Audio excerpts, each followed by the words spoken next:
अहिल्यानगरच्या राहुरी विधानसभा पोटनिवडणुकीची रणधुमाळी जोरदार सुरू आहे। भाजपचे उमेदवार अक्षय कर्डिले यांच्या प्रचारार्थ राहुरीत भाजपचे प्रदेशाध्यक्ष रवींद्र चव्हाण यांची विजय संकल्प सभा आयोजित करण्यात आलेली आहे।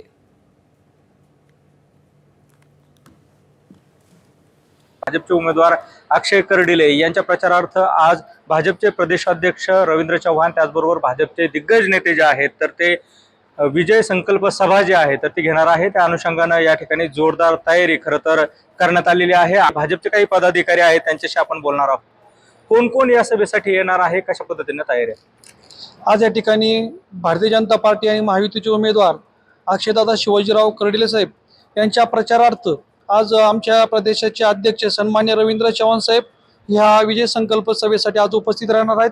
त्यांच्याबरोबर आमच्या जिल्ह्याचे सन्मान्य पालकमंत्री नामदार राधाकृष्ण विखे पाटील साहेब, सभापती नामदार प्राध्यापक राम शिंदे साहेब, मोनिकाताई राजळे, प्रसादजी लाड, सुजयदादा विखे पाटील असे आमचे सर्वच भारतीय जनता पार्टी आणि महायुतीचे दिग्गज नेते आमच्या या ठिकाणी उपस्थित राहणार आहेत। आज किती विश्वास वाटतो, कशा पद्धतीने प्रचार सुरू आहे, काय एकंदरीत?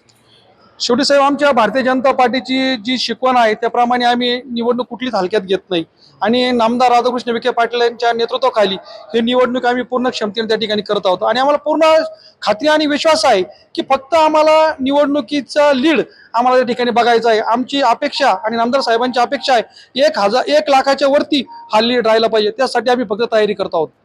एकूण जर बघितलं तर विजयाचा जो आहे विश्वास त्यांनी व्यक्त केलाय। केवळ लीड साठी जे आहे आम्ही प्रचार करतोय असा विश्वास जो आहे तर तो भाजपच्या पदाधिकाऱ्यांनी व्यक्त केलाय। Camera person Girish Sunil Bhongale, ABP माझा, राहुरी, अहिल्यानगर। एबीपी माझा, उघडा डोळे बघा नीट।